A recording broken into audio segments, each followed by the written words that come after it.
किसी घने वन में एक बहुत बड़ा शेर रहता था। वो रोज शिकार पर निकलता और एक ही नहीं, दो ही नहीं, कई कई जानवरों का काम तमाम कर देता। जंगल के जानवर डरने लगे कि अगर शेर इसी तरह शिकार करता रहा तो एक दिन ऐसा आएगा कि जंगल में कोई भी जानवर नहीं बचेगा। एक दिन जंगल के सारे जानवर इकट्ठा हुए और इस प्रश्न पर विचार करने लगे। अंत में उन्होंने तय किया कि वे सब शेर के पास जाकर उनसे इस बारे में बात करें। दूसरे दिन जानवरों का एक दल शेर के पास पहुंचा। उनको अपनी ओर आते देख शेर घबरा गया और उसने गरज कर पूछा, क्या बात है? तुम सब यहाँ क्यों आ रहे हो? महाराज, हम आपके पास निवेदन करने आए हैं। जब आप शिकार करने निकलते हैं तो बहुत सारे जानवर मार डालते हैं। आप सबको खा भी नहीं पाते। आपसे हमारी विनती है कि आप अपने घर पर ही रहा करें। हम हर रोज स्वयं आपके खाने के लिए एक जानवर भेज दिया करेंगे। शेर को लगा कि जानवरों की बात में सच्चाई है। उसने पल भर सोचा, फिर बोला, अच्छी बात है, मैं तुम्हारे सुझाव को मान लेता हूं, लेकिन याद रखना, अगर किसी भी दिन तुमने मेरे खाने के लिए पूरा भोजन नहीं भेजा तो मैं जितने जानवर चाहूंगा मार डालूंगा। उन्होंने शेर की शर्त मानी और अपने अपने घर चले गए। उस दिन से हर रोज शेर के खाने के लिए एक जानवर भेजा जाने लगा। इसके लिए जंगल में रहने वाले सब जानवरों में से एक एक जानवर बारी बारी से चुना जाता था। कुछ दिन बाद नन्हे खरगोश की बारी आ गई। नन्हा खरगोश जितना छोटा था उतना ही चतुर भी था। उसने सोचा, बेकार में शेर के हाथों मरना मूर्खता है। अपनी जान बचाने का कोई ना कोई उपाय अवश्य करना चाहिए और हो सके तो ऐसी कोई तरकीब ढूंढनी चाहिए जिससे सभी को इस मुसीबत से सदा के लिए छुटकारा मिल जाए। आखिर उसने एक तरकीब सोच ही निकाली।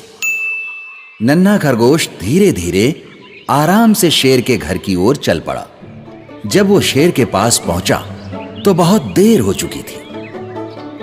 भूख के मारे शेर का बुरा हाल हो रहा था। जब उसने नन्हे से खरगोश को अपनी ओर आते देखा तो गुस्से से बौखला उठा और गरज कर बोला, तुम्हें किसने भेजा है? एक तो नन्हे से हो, दूसरे इतनी देर से आ रहे हो। जिन बेवकूफों ने तुम्हें भेजा है मैं उन सब को ठीक करूंगा। एक एक का काम तमाम ना किया तो मेरा नाम भी शेर नहीं। नन्हे खरगोश ने आदर से झुककर बोला, महाराज, अगर आप कृपा करके मेरी बात सुन लें तो मुझे या और जानवरों को दोष नहीं देंगे। वे तो जानते थे कि एक छोटा सा खरगोश आपके भोजन के लिए पूरा नहीं पड़ेगा, इसलिए उन्होंने 6 खरगोश भेजे थे। लेकिन रास्ते में हमें एक और शेर मिल गया। उसने 5 खरगोशों को मारकर खा लिया। ये सुनते ही शेर दहाड़ कर बोला, क्या कहा? दूसरा शेर कौन है? तुमने उसे कहां देखा? महाराज, वो तो बहुत ही बड़ा शेर है।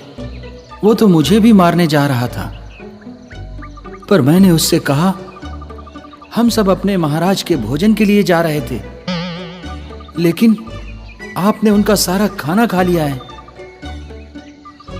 खरगोश की बात सुनकर शेर को बड़ा गुस्सा आया और वो बार बार गरजने लगा। उसकी भयानक गरज से सारा जंगल दहलने लगा।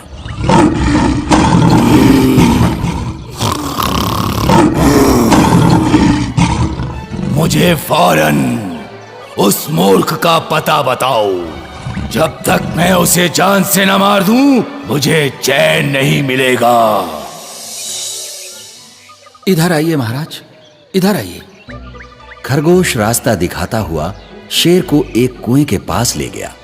महाराज, वो दुष्ट शेर जमीन के नीचे किले में रहता है, जरा सावधान रहिएगा। किले में छुपा दुश्मन खतरनाक होता है।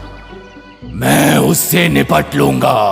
तुम ये बताओ कि वो है कहां? यहीं बाहर खड़ा था। लगता है आपको आता देखकर वो किले में घुस गया। शेर ने कुएं के अंदर झांका तो उसे कुएं के पानी में अपनी परछाई दिखाई दी।